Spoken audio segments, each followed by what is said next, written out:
Hey, everybody, welcome to the No More Crickets, No More Tumbleweeds edition of the Marketing Happy Hour.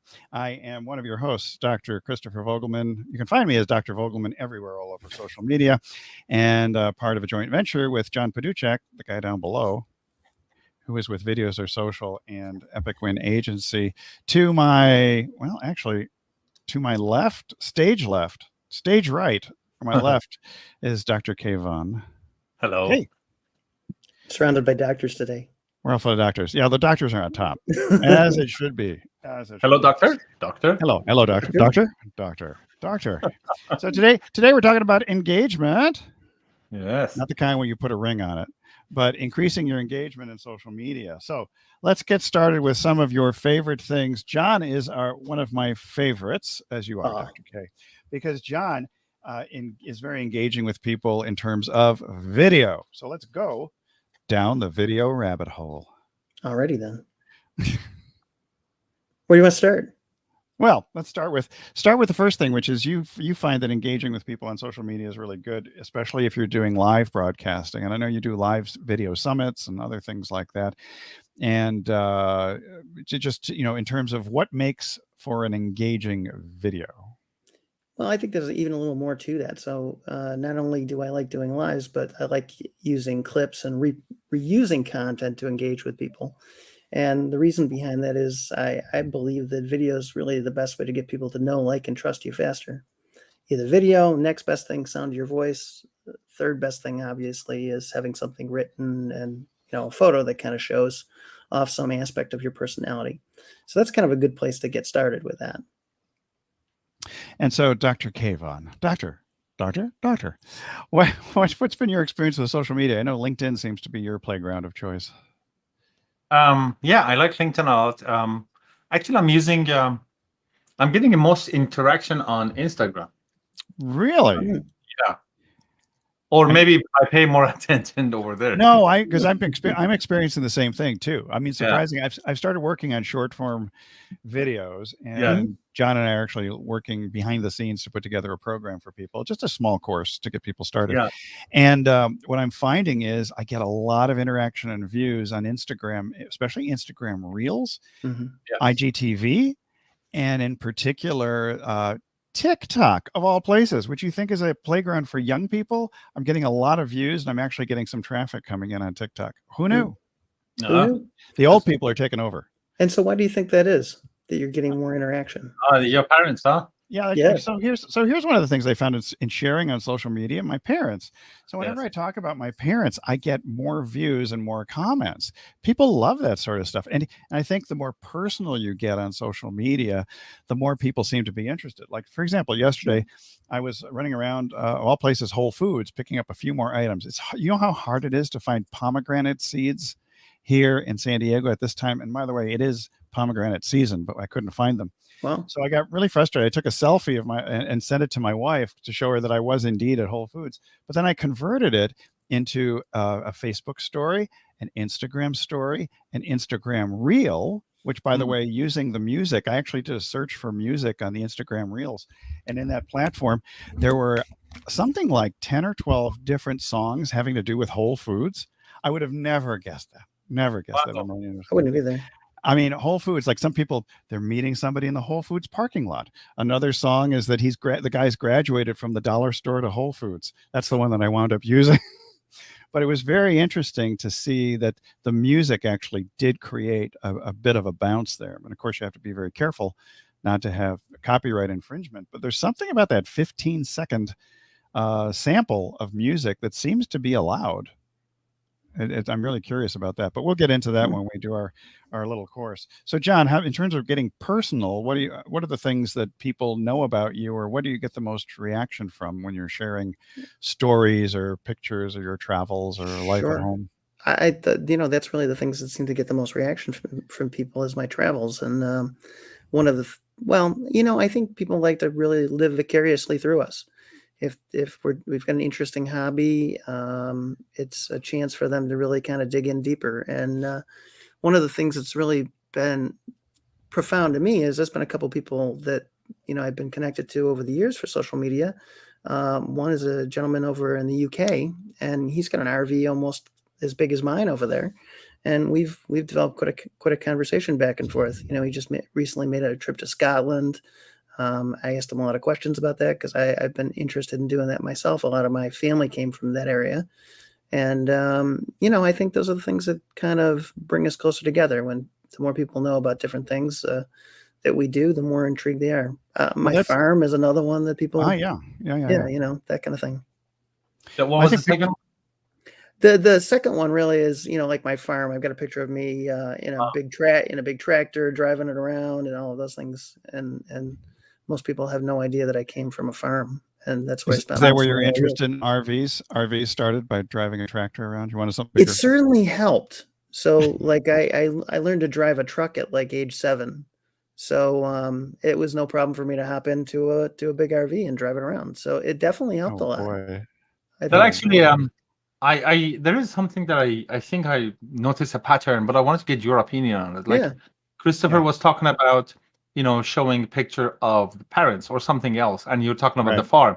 Right. I think there is also this other pattern happening at the same time. Then when we make a post or a video that is not about us, it's not about me, it's about somebody else or something else, that I guess is more, people are more receptive to that or more interested in that. Do you also notice similar thing? I don't know if that's actually true, because some of the ones that I've gotten the most, well, actually, I shouldn't say that, because, you know, in terms of videos, the first big hit that I had with an Instagram reel was back on July 7th. And I made it about my mom, and it had 10,500 views on it. And I was like, how could that many people be interested in mom? But I think I'm still dissecting that video to figure out what were the elements that made it so viral. But it was a picture of my mom for 5 seconds, and then it was me talking about her in 2 different scenes that I spliced together. But I had one the other day where I created it, and it was God, what was that? Yeah, I think it was on the beach. And I just used the caption functions and that sort of thing. And it was all I said was, in 15 seconds, you know, what have you done to check off items on your bucket list today, yesterday, this month? And it was on the 31st I think it was, no, probably was the 30th of the month.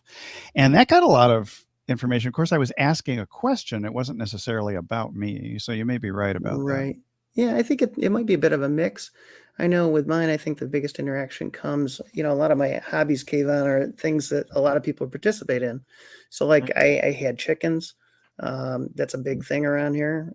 Now it's something that's really come up in popularity. I had them as a child, and so I got them here where I live. RVs is a huge market. You know, with COVID, I think somewhere between 3 to 5 million people took to the road. And so it's a huge hobby. So I get a lot of things back about that all the time. And then some of the different places that I visit are kind of unique. Like one of the campgrounds I go to turns out is like one of the biggest bouldering fields in the world. People come from all over the world to come and climb these big, huge rocks. Go figure. And they run around with mattresses on their back and all kinds of stuff. I think also has to do with the idea of it's for a narrowed down audience. Like when you say RV, people immediately know if this is something that they're interested or not, raise their hand or not. Right. Because you say, you know, something about some advice about driving on the road, that kind of, but something about driving on the road when you drive your RV. Right. You know, you get a lot more engagement with mentioning the audience or narrowing it down, something that they start to see themselves as part of that group. Therefore, they think it makes sense to them that this video is more relevant to me than other things. And you know, having something that's niche down like that does make a huge difference. I mean, you know, obviously the things I get the most interaction to are usually from the groups I'm in. So if I happen to post something on RVing to the RVing group, it's a tight knit group. I'm bound to get 20, 30, 40 answers in a few minutes. Well, and those groups are huge. They're like 20,000 people. I know you were looking at 5,000, some of them. 120,000. Yeah, one of them was 120, 125,000, Wow. 50,000, 25,000. But those are enthusiasts too. So they are enthusiasts. So I mean, anytime you can narrow something down to a group that's going to be super interested in it, just tightens it up even further. you're then, more so apt then to get from, comments on it. so from those comments, do you get engagement then back to your stuff, or how does it work? Sometimes. I mean, sometimes we're just talking about that thing. So, but other times, sure, I can end up getting something back. Somebody dropping me a note and saying, "Hey, I'm really interested in that." And hey, by the way, I see you do this. How does that fit into what you do with your RVing, or how do you do that from as you're traveling, and all of those different things start to pop into play. So you get engagement from being helpful to other I people. do tend to get engagement. I think that's generally the case. Anytime we can be helpful in anything, we're apt to get more engagement back. And I know people that's their whole way of growing their business organically is by going out and chatting with people and just kind of giving them help with the things that they're interested in, and they get folks back that want to take it further. Well, what about education? So, Kayvon, I think for a lot of folks, it's educating other people seems to be the way to build that know, like, and trust factor. Yeah, and I find the ones that they give a new twist or new example or simplify an explanation to make it sense, or just a quick reminder or something like that. I think those are the ones that certainly for me make the most sense. I like them a lot, but I also see that I get more engagement with those as well. Like, say something contradictory with that, until they get to the negation at the end of the sentence, they think, or you're saying something completely opposite of common sense, and then turning it around. So those things make a lot of sense, and I feel that as a user, I'm interested to those more, and also I get more interaction with audience when that happens. So tell me, I'm curious about something, because you said when you made something about you didn't get as much interaction as when you made it about somebody else or about a situation, or how would those Instagram posts work out? I'm really curious. Well, I wasn't talking about personal experience. I was talking about okay. observation, or when as Got you it. were talking about it, it just came to my mind. Okay. It was a guess. Maybe that's one of the reasons. Because Gotcha. help me remember, that's Yeah. something that Rich Scheffenauer says. Yeah. That which is most personal. Most personal is most universal. Yeah, like that. Yeah. So, like, Yeah. talking about my mother, it's very personal to you, but it's also very universal. It is. With the groups, the same thing. So I think some of our posts is, if it's like a teaching something or authority, the basis of that is, this is how I am different from you. So therefore, follow me or whatever. But the other ones is, this is how we are the same. Yeah, and I think it's the similarities that create greater degree of resonance with people. Yeah. And I think I like the fact that you're approaching things on Instagram. That's really curious to me, because I really did think that LinkedIn was your playground. So, well, I guess I should get more active on LinkedIn. I had Linktogram. Linktogram. Yeah, there you go. Yeah. So we're talking about Instagram and TikTok, and the video just runs. Yeah. But at the same time, YouTube videos, I have to click on them. So I like to learn from John as far as the thumbnail and creating or increasing engagement when it comes to the thumbnail. What has been your experience and thoughts on that? Oh my gosh. That's a tough Loaded one. question. I don't know that I have any specific things about that. I know people will test different thumbnails. I've never been one to really do that. I think it's important to keep elements of your branding in it, but to try to make them as original and as close to the message as possible, so that people really understand what the video is about. And I'm not one of these into doing like real crazy things, but which some people do. But I like to just try to find something that's representative of whatever I've been talking about. So What about something like this? Yeah. Whoops. So I think Doc does a great job with thumbnails. It's my Canva, my playtime on Canva. You really do. And most people, I think that's what they try to do. They just try to find something that's interesting, that's going to attract eyeballs, that's unique. So I think, the more unique you can make something, so that it stands out. It's like if you were starting a podcast, Kayvon, Uh-huh. and because I know you kind of dabble in that Yes. area. They would tell you to go out and look at all the artwork for the people who have a podcast like yours, or even people who don't have a podcast like yours. And they'd Yes. say, pay really close attention to what really makes it stand out.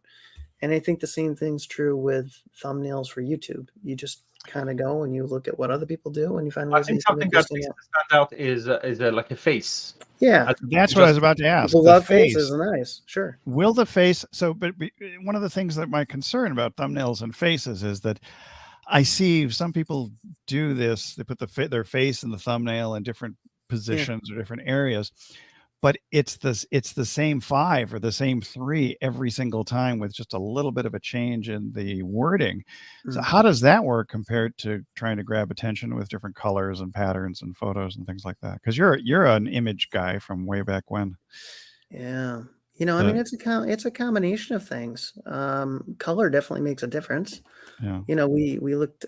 I think back. Andy Jenkins and Mike Filsaime, we were talking once about Webinar Jam and some of the color choices and some of the Mhm. buttons and things that were attractive to people. And 2 of the best colors to test were like this really bright, almost chartreuse yellow. Mhm. Almost. It wasn't that green. It was more of a really bright hued yellow. And then there was this red that was it was a really kind of high chroma, bright red. It really stood out. And he said that changing and adding those to his page or to anything that they did, it wasn't quite that orangey of a red. It was more like a blue hued red. So it was it was a little brighter, darker. And but not now that you say that, I'm here like looking around trying to find something that's similar. I got the Rich Sheffrin T-shirt, against Probably more like probably kind of like this red, not quite so orange, a little more towards the blue side of things. So see, like this. Yeah, probably more like that, and it was a little even different than this color red. I'm just looking at things hanging around. Yeah. I mean, you can compare. You think about standing here and comparing one color, but colors do make a difference. I mean, they really can help you stand out. It almost reminds me of the timer color of red. Like the color of our timer. Or the easy button corner. That was easy. That was easy. Yeah, the easy button is a little more orange. A little more orange. Yeah, you're the color guy. I'm slightly colorblind in the blue-green spectrum. Yeah. And but I can see the reds, the oranges, and all the other things like that too. So yeah, I don't know. Somehow I Yeah. Just was fortunate to have really good color vision. I did that for many, many years. And I remember in college, I used to work in the color lab. We had a color lab at RIT, and they would have like these little teeny round tiles that you would put together in each hue pattern to see where you're off. And I think I was off in like one spot, swap 2 tiles. So and I heard that in Disneyland, they have this kind of a green that is called invisible green that human eye automatically ignores it. So they're like administration office, the light poles, doors, and that sort of thing. That is like part of the theme. yeah, Part of is painted with that color, so people just don't see them. Oh, and my greens are gosh. most sensitive. That's what our eyes are most sensitive to is green. Really? In the spectrum. Yeah. Then why don't people use green more often in their branding and their That's thumbnails? the peak of our visibility spectrum is green. Huh. I don't know. No I don't spam. know that the green. That's an interesting question because I don't know the answer to it, but I also don't know that the green, like, because it is kind of the peak of our visual spectrum. I think the things on the edges tend to stand out to us more than the stuff in the peak. So that's our more complex lesson and why we you really should went use technical thumbnails today, didn't we? We're diving deep to the thumbnail color rabbit hole. So yes, but yeah, so, yeah. A few things came to my mind, and I like stopped myself from going deeper in the rabbit hole. So yeah, don't go any like further. the meaning of colors and what they represent. And this one's colorful. There you go. Genius at work. It's in the green, John. Genius at work. In the green. Yeah. No, and that is pretty close to our like peak green. Yeah. is one's very close to that color. I may try some green in the future for Yeah. the thumbnails for the marketing happy hour. I don't know if I can fit 3 faces on that thumbnail though. It's going to look really tiny. It's going to look like Curly, Larry, and Mo. I mean, without Shemp, of course. So Or a Queen album cover. the Queen album cover, exactly. So, What And color by the is way, it? speaking of color, what I'm wearing today is not pink. It's salmon. Coral. It's coral. Coral. coral. There we go. Coral. That's better. I think that's what they would call as coral. So you're not going to quarrel with us if you're wearing coral with us? No, No. Okay. but salmon right, I so- think is also appropriate. Salmon, coral. Salmon. I think salmon is a Alright. little lighter. That's more I coral. think so too. Yeah, coral works better. Yes, I Yeah. agree. I It's think definitely your we should switch this whole thing on to sort of color your world or so, where we can pick out you're an autumn, you're a winter, you're a summer, Yeah. and we'll figure out the Well, right Kayvon definitely thumbnail is a for the warm right color guy. personality. That color is good for you. It's good for you. Yes. All right. So I think we got the colors down. So what about Yeah, when increasing engagement in your social media? What about the banners that you use or the hashtags that you use? Let's talk a little bit about that, because I think people don't recognize that even on Facebook nowadays, people search for hashtags. Yes, And I they think do. it's very interesting to see what other people are doing if you happen to search a popular hashtag or one that's in your particular industry. So do you ever do that, John? I do. I mean, I use HashMe and a couple other apps to try to find hashtags that people use frequently. So I know you use some different tools than I use when you look at that. I use something called the Google. Well, that too. So that works. And the Twitter. Yeah. The Twitter And is the one. And Twitter. it's also Instagram hashtags. It's interesting to see when you just start typing in, you put in the little pound sign and then start typing. Instagram will give you a list of hashtags that are similar to what you're typing in, almost like a Google search will. And then you can see the popularity of those hashtags as you're about to post on Instagram. Yeah, Link- and that's good because that's, What? how people. Yeah, go ahead. Well, I was gonna say, and that's good too because hashtags are how people order things, to look for them and search for them. When I post something on LinkedIn, I notice that it takes keywords from my text and suggests hashtags with like says marketing, growth, coaching, that sort of thing. Right. And also as I select those, related ones again show up because this is related to the previous hashtag that you selected, kind of a thing. It's almost like a little AI that's coming in there to modify your text, or at least give suggestions on how you can modify things. Did I just lose connection? No, No. I didn't lose connection. No, Okay. You're fine. I guess I'm just afraid that there might be a teenager streaming video games right now. So, You did have one spot where you were a little bit. okay, well that may have been where he forgot that I was live streaming today. Been doing good so far. Okay, good. So hashtags are an important one too. And in terms of developing, I think, well, we may reserve developing your audience later, finding your people, finding your tribe. But that's one of the ways to find that engagement is what John was talking about earlier, which is he's a member of different RV groups, and finding your tribe and finding your people will gather them. So Kayvon, do you use the hashtag simplify or simplification coach or that type of thing? The hashtag that I have is simplify, just that. Just simplify. For this, for the keyword simplify or simplification, I just use simplify. That's one. Another one that I have is it's something that I came up with, but I don't think it's popular. I just go effective entrepreneur.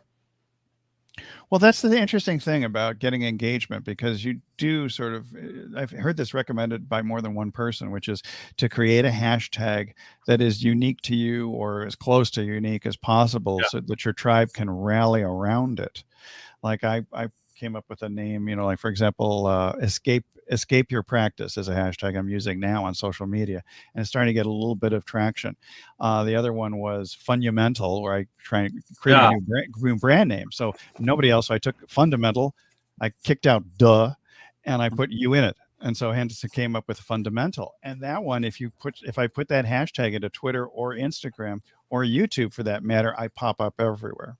Yeah. But because it's a new word, you have to popularize that, and you have to keep using it over and over again. And then eventually I may get a group of fundamentalists, maybe, as opposed to the fundamentalists. Anyway, What about the power of asking questions to get engagement? That's one of the things I've seen certain posts that seem to work really well with that, or using surveys or polls. I mean, the fact that Kayvon, that you're doing a lot on Instagram tells me that you've got with that kind of engagement. Have you ever done any polls? Like Sometimes I yes, ask a question that either it's a, I say something and do you agree or not? Yes or no. And or today I posted something along the lines of, actually, let me just bring it up and read it to you. okay. I think that would be the best way to go about it. So I do like questions and engaging with people with like that, because even if they don't answer, I find it more impactful as far as connecting with the audience. So today's question was, 6 months from now, what will you wish you had spent time on today? That's great. So we'll see. And one of my good friends, which because of borders being closed, we haven't seen each other for a long time, he immediately responded with, so the question was, what do you want to spend time with? And he said, time with Kayvon. So Oh, that's I nice. received some virtual love today. You're never alone. It's Doctors Without Borders. Is that it? Well, so No, we're doctors with borders. you're Doctors with Borders. Okay, that's Right a little now bit it different. Borders and boundaries. Borders and boundaries. Hey, speaking of borders and boundaries, I know that a lot of you are watching this on YouTube. Some of you are watching this on LinkedIn, because we gave you the key to be able to watch, the broadcast key to be able to watch the link. And if you have other questions or comments or things, you're always welcome to put them down in here. And if you have suggestions for the types of topics that you'd like to hear us discuss on the Marketing Happy Hour, please drop them in here or send us a private message. And now we're broadcasting on actually 9 different places. I stuck the little LinkedIn link in there. And we're always interested in hearing what you have to say. If you are on a replay, please use the hashtag replay, because we'll get pinged and immediately, get our notification and find you, not in a bad way, but interact with you for more engagement. So we've got a couple of minutes before we're going to go on the House of Clubs, which we know as Clubhouse. I have put the link actually in the YouTube description. So for those of you who are watching on YouTube, you can just click that link. I have not yet put it in the other locations, but I will put that on shortly, because we would look forward to seeing some of you there. Any more comments about social media and boosting your engagement before we head over to the Clubhouse? Something that came up a little earlier is a little bit of an advice as far as what to say and how to say it. So I have 3 pieces of advice: bullet points, bullet points, bullet points. So that's my 3 pieces of advice. So, but if you prefer archery, how do you use those? Arrow points. Arrow points. The arrow points here. All the way down. Arrowheads, arrowheads, arrowheads. Arrowhead. So, John, what do you have to? The only thing I was thinking of that I was going to add is, the question thing. The reason I think that makes so much sense is because, that's our way to kind of turn our interest on the other side. Most people, when we want them to feel interesting or like the most interesting person in the world, or we want to be the most interesting person in the world to them, it's because we've asked them questions about themselves and what they do and what's important to them and their families and all of this. And so I'm not surprised at all ever by the power of asking people more questions. Well, and I think that's just the key of making that kind of connection. Having genuine conversations instead of a never-ending sales pitch will really boost your engagement tremendously. So with that, I'm going to open up the room on Clubhouse. Anything else you want to add? I mean, I didn't mention you're never alone with Simplify.zone. I got that. Oh, that's right. Yeah, that's where you can find Kayvon. He's got that .zone thing going on there. And John, where can people find you? They can find me at johnpaduchak.com or all over Facebook. So all over Facebook. He's or all YouTube. His face is all over the place. Go to YouTube. Find him. All right. Or LinkedIn. We'll be back again. Anywhere. What's that? Or LinkedIn even. I'm anywhere. LinkedIn. He is on LinkedIn. I tagged both of you. I'm there on too. Today. Yeah. All right. So, with that in mind, if you have any comments or questions, feel free to send us direct messages on Instagram or to message us within Facebook or even in the comments section on YouTube and LinkedIn. And we'll be back here again at 3 o'clock Pacific next week on Wednesday, 6 p.m. Eastern. And so, if it's Wednesday, it's time for the Marketing Happy Hour. We'll see you next week. There you go.